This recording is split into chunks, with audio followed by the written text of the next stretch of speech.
Bonjour à tous, petite explication sur la vidange d'une KTM 350 XC. Donc la première chose à effectuer avant de faire la vidange, c'est la dépose du sabot moteur, si elle en est équipée. Voilà, il y a 4 vis à enlever. On enlève le sabot, on en profitera pour le nettoyer. Voilà, il y avait 4 vis. Voilà, maintenant on va faire chauffer la moto pendant 5 minutes, histoire de fluidifier l'huile. Voilà.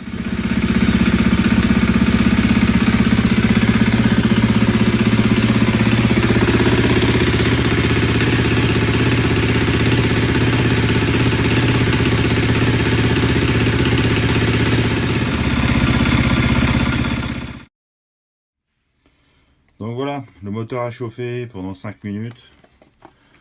Le bas moteur est tiède. Donc ça va aller. Donc il faut préparer son filtre à huile. En l'occurrence, il n'y en a qu'un seul sur le 350 XC. Il y a une crépine et un aimant. Et un truc qui est sympa, c'est que vous avez aussi qu'un seul litre d'huile. Donc du coup ça simplifie la tâche. Donc voilà.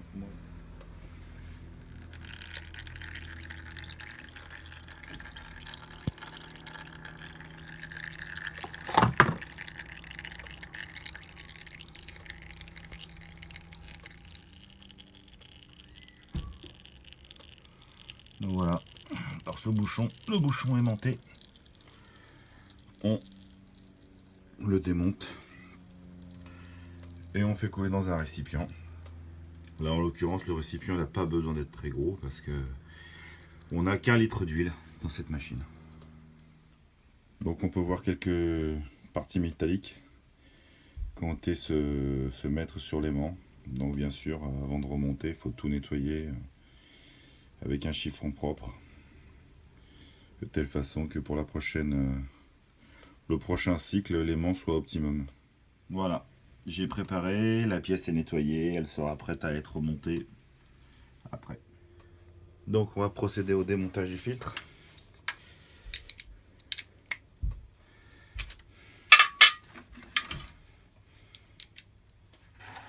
Hop. Partage un petit peu.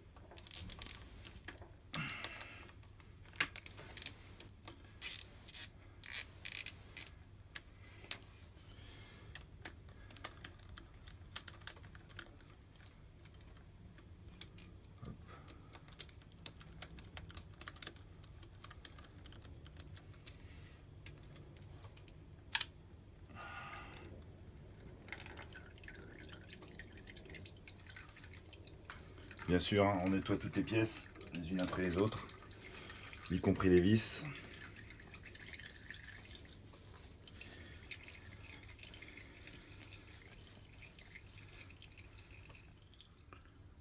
On continue, donc on récupère cette pince là, c'est une pince qui écarte. On en voit beaucoup, je vois beaucoup de vidéos où des gars expliquent comment faire des vidanges. Mais je les vois avec les tournevis s'attaquer au filtre.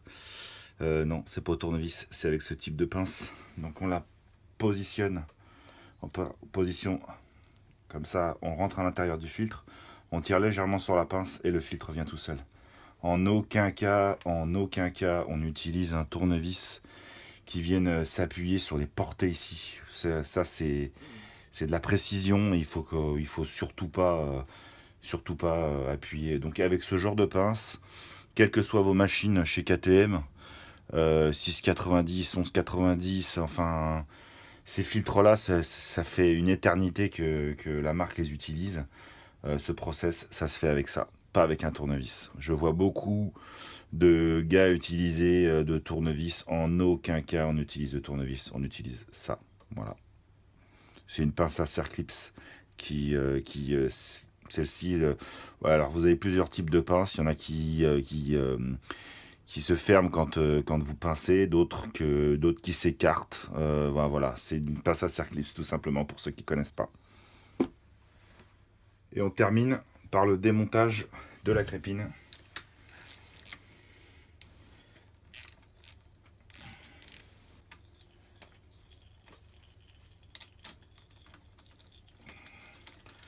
qu'on remplacera.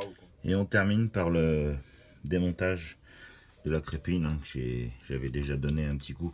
En général, tous les démontages sur ce type de clé, ça reste des démontages à choc. Donc voilà, je joue toujours un tout petit coup, paf, et ça part.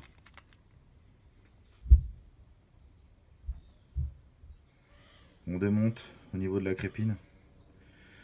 Voilà, puis on nettoie un petit coup. Et après on peut relancer. Donc on va commencer son nettoyage. Le nettoyage de la crépine. Le nettoyage du bouchon que j'ai entre mes mains. Et c'est parti pour après remonter tout ça, y compris le filtre. Au niveau des filtres, il y en a qui l'installent sans l'amorcer. Moi j'aime bien amorcer un tout petit peu. Voilà, moi je le remplis en général. Voilà comment je fais. Voilà.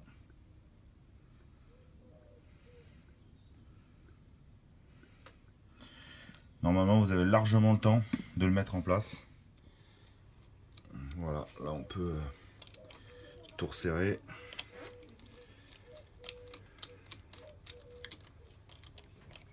Donc il n'y a pas besoin de serrer comme une bête, hein. À la main, vous serrez comme ça, c'est bon. Hop, ça suffit largement. Donc je passe tout à soufflette moi, pour être sûr que tout est ok. Voilà, le bouchon est parfait. Je vais pouvoir le remonter. Et donc, resserrage du bouchon. Ça c'est le resserrage de l'aimant. Voilà, hop, c'est bon. Pas trop fort, juste un petit coup de clé. Donc nettoyage de la crépine. Alors, après l'avoir bien nettoyé, moi je toujours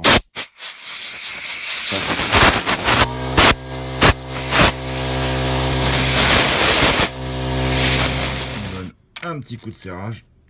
Hop, comme ça. Hop, pas plus. Donc après coup, on vérifie, un petit coup de serrage. Hop, c'est bon. C'est bon.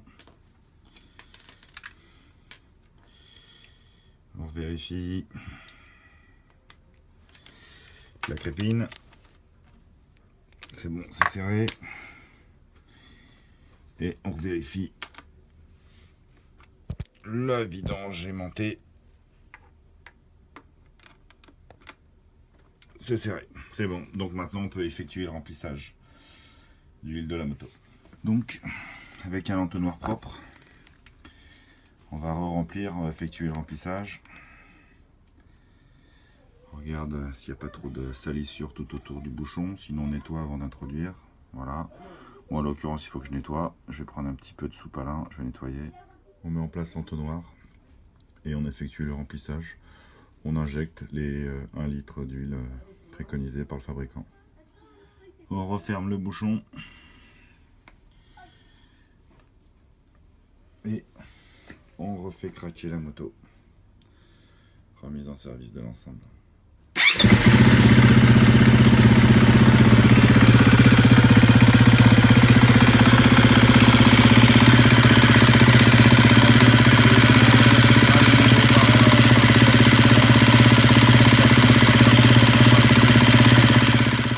Et après, on remonte le sabot moteur. Et l'opération est terminée. Voilà, c'est fait. Donc après avoir remis en service la moto et l'avoir fait tourner et chauffer, on rejette un petit coup d'œil, voir s'il n'y a pas de petites traces d'huile. Voilà, tous les serrages sont bons, c'est ok. Voilà. Donc je suis reparti pour 15 heures ce coup-ci, parce que comme vous avez pu le voir, le compteur était à 11h50. La prescription c'est toutes les 15 heures sur cette moto. Moi je les ai pas respectés. J'ai vidangé une fois à 3h30 et une autre fois à 6h50 environ. Et là maintenant à 11h50. Voilà, donc j'ai été un petit peu plus draconien que les prescriptions du constructeur. Que je trouvais l'huile bien noire. J'avais lu dans pas mal de bouquins que les premières heures de fonctionnement, elle avait tendance à encrasser sans forcément user et sans forcément récupérer beaucoup de limaille sur le moteur. Mais voilà, donc j'ai préféré assurer le coup et voilà, et vidanger. remplacer les filtres pour être tranquille et puis pour essayer d'amener le moteur le plus loin possible. Voilà, c'est quand même le but. Et ben, j'espère que cette vidéo vous aura bien servi et puis à une peut-être prochaine vidéo.